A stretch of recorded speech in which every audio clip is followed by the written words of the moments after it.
welcome back to Hope, Heal, and Shine. Okay, so this week I had some pretty cool experiences that actually related to the lesson somewhat, and so I thought it would be cool to talk about the things that I've learned and my own personal development and growth throughout this week, as well as talk about the story from the scriptures. So let's get into it. Okay, so this scripture is really fitting even though it's not from this lesson. And again, the Lord has said that ye shall defend your families even unto bloodshed. Therefore, for this cause were the Nephites contending with the Lamanites to defend themselves, and their families, and their lands, their country, and their rights, and their religion. Alma 43:47. Okay, so this week I had the opportunity to go to a beginning self-protection class. And this was a really cool class because it wasn't just learning moves that could defend you against an attacker or a predator. It was also learning the mindset behind what it takes to survive from a life or death situation, basically, or even not life or death, but what it takes to fend off an attacker, what their intentions are, and just kind of like the mental game you have to have before that happens and the decisions you have to make mentally to prepare yourself beforehand, if that makes sense. So one of the biggest eye-opening moments of the week for me was realizing that some of my programming growing up was based on something my mom said, and it's something she probably said when I was really little, but I've always remembered it. She didn't think she could actually kill somebody to defend her own life, maybe if it was to defend her kids, but not to defend herself. And I just remember thinking, well, my mom's this amazing person, and that must be the right answer, right? So I think that there, especially as women, I don't know if this is all women, but maybe this is just me, maybe this is just other women that I know, but there's this kind of thing built into us in our culture that part of our purpose in life is to just be there for other people, that we are meant to kind of not even exist for ourselves. We're mothers, and we are people who serve and give to others, right? That is what makes us a good person or not. And so I think that's really kind of at the root of this answer that my mom gave, and the reason why it felt like the right answer to me for so long, that it seems almost wrong to commence in violence if it's to save your own life, but if it's to save someone else, then it's fine. And I talked about this a few weeks ago when I talked about going to the police for reporting my rape. I said that I did it only because I thought it was going to help other people. That had it just been for me, I would not have done it. But looking back now, if I could speak to my younger self, I would tell myself that you are worth going to the police for, because it happened to you. That it doesn't have to happen to anybody else, or even the potential of it happening to somebody else isn't the reason for going. That's nice, that's great, but it's not like it's this better cause or something. It's not like it's more noble or anything like that, because you got hurt and you are enough reason for justice. You are enough. You are a reason to fight for justice. And there's something that just clicked in this class this week as they were talking about how willing are you to commence in violence. If it's some people just will do it for no reason, right? They just get into stupid bar fights and it's all out of pride and ego, and those are stupid. That's just stupid. But there are reasons to fight back. And if someone comes into your home or tries to attack you when you're out and about, there are reasons to commence in violence. And I think part of me also thought oh, God wouldn't like that.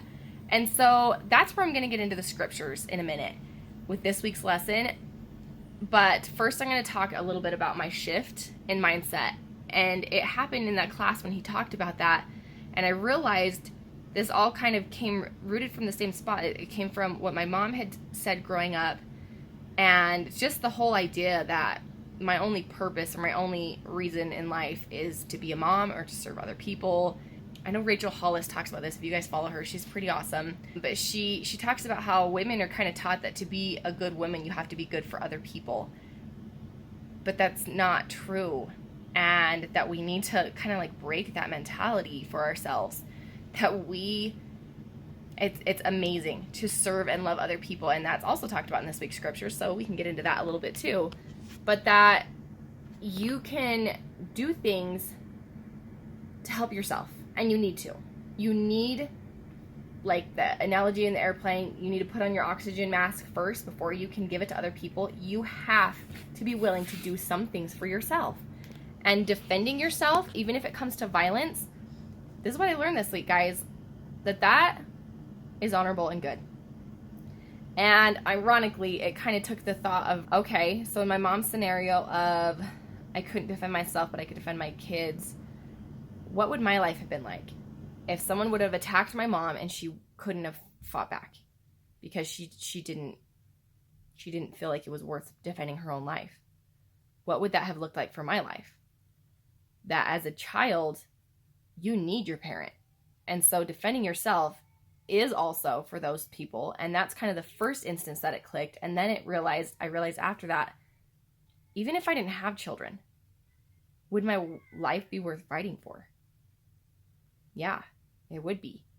If it was a life or death thing where it was either I defend my life by taking somebody else's life or I let them kill me. I mean, this is extreme, okay? But this is kind of like the thought process we had to work through in this class this week. But to think of it, it was kind of an empowering thing to finally understand and accept about myself. That even if I had no kids or nobody else to come back to, would it be worth me taking the life of somebody who is attacking me? And again, my thought was, well, of course, yes, because like I'm somebody, like if one of us has to live and one of us has to die, obviously the person who's not going to aggressively go out and attack other people should be the one that lives, because I'm going to be a benefit to society more than this person that clearly goes around and attacks people for no reason, right? So again, my thought was coming back to it's for other people. And so I had to dig even deeper, like, but without that, if there's literally nobody else, then would it be? And it was like this soul-searching moment where I thought, our souls are valued equally. But if I had to choose between defending my life and not defending my life, like this life is something God gave me, and I am choosing to do good things with it. It doesn't give somebody else the right to do anything to me ever. So even if it couldn't be a benefit to anybody else to defend myself, and if it was only for me, that it would still be worth defending myself.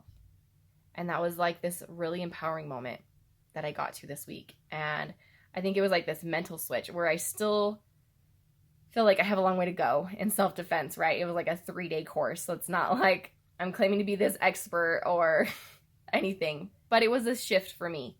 And it was this groundbreaking kind of thought where I still had to work through all these layers of it's only worth it because I'm doing it for other people. And then finally reach the point where it's like, would this be okay? What does God feel about this?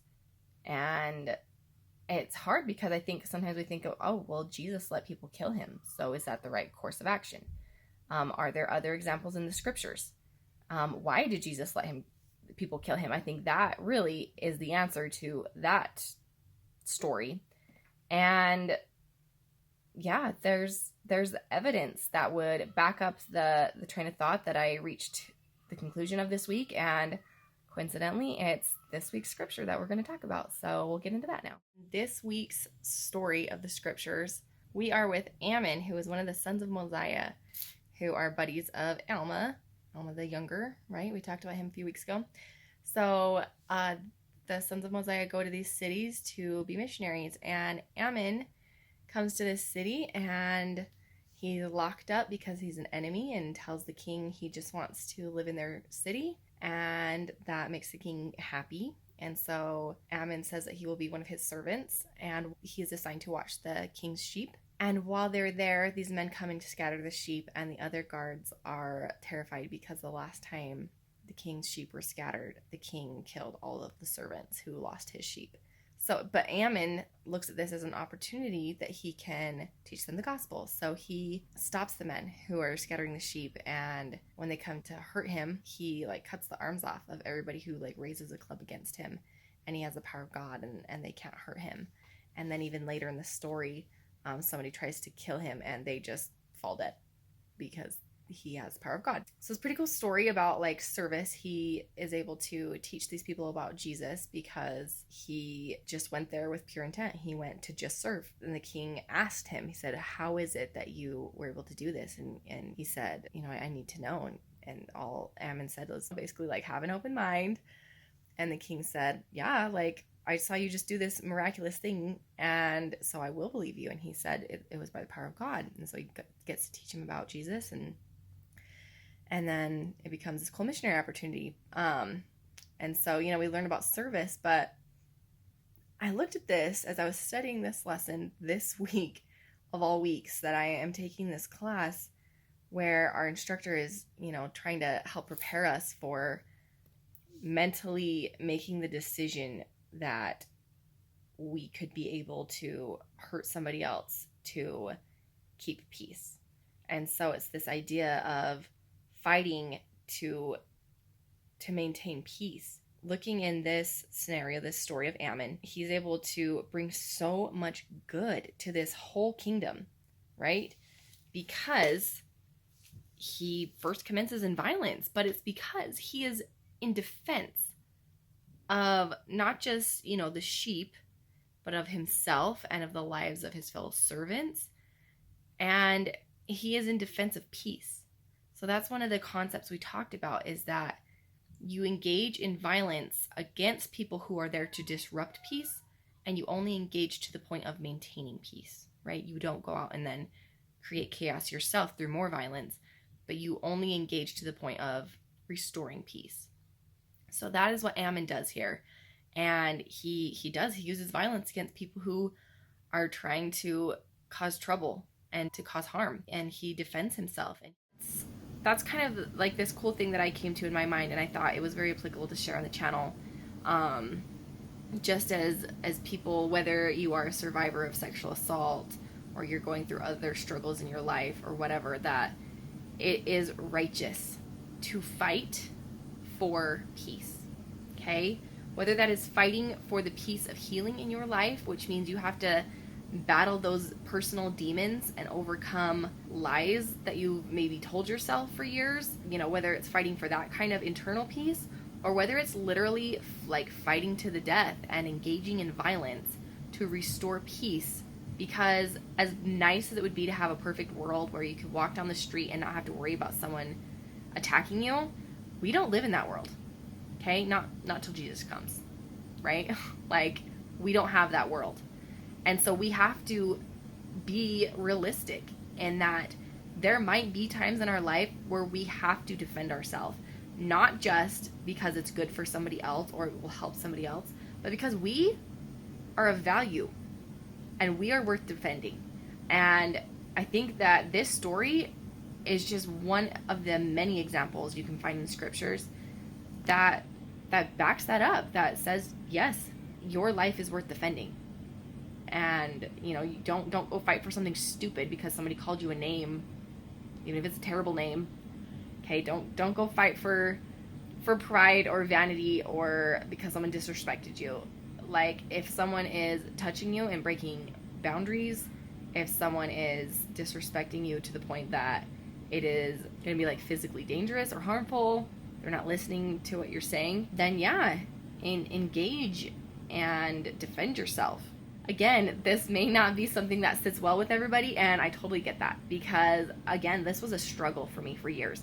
But this isn't me telling anybody else how you should choose to think or feel, but I am telling you, you are worth defending. Not just because it'll be beneficial for other people, but because of you.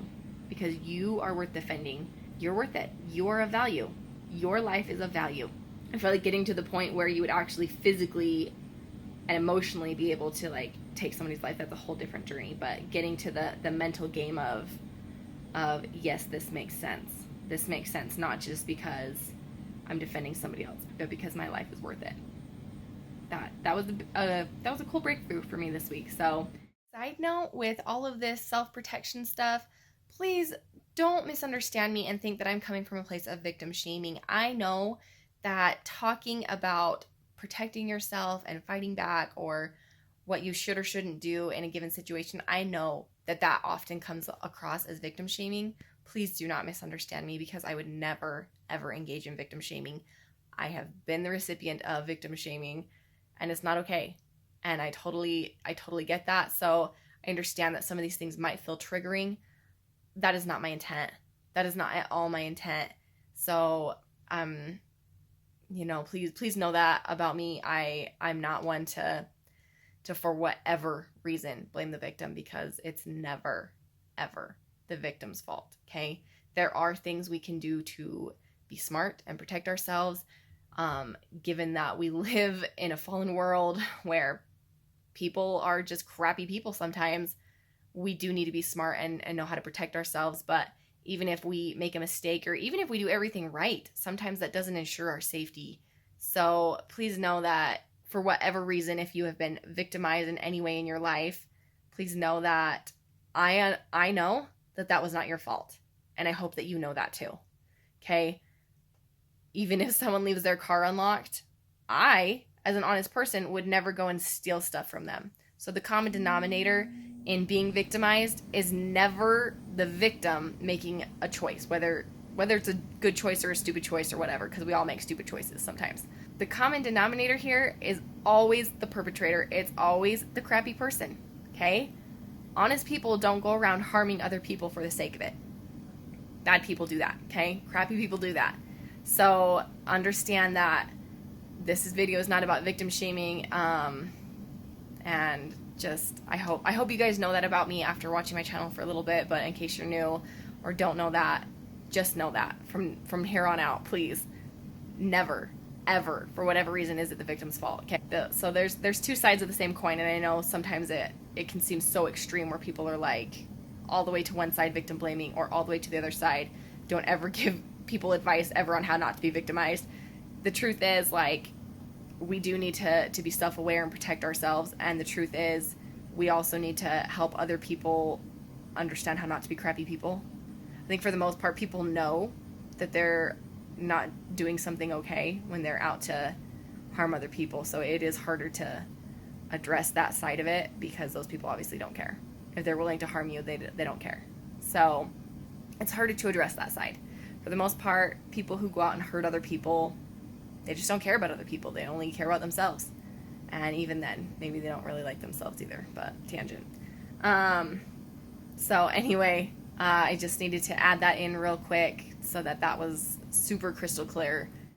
Anyway, just thought I'd share that and share my thoughts about the Come Follow Me this week. So I'll post the scripture references here so you can read it, and I will try to do next week's lesson a little earlier this time, because I know I've been a bit behind lately. So anyway, thank you guys so much for watching. Take care. Have a great week. Bye.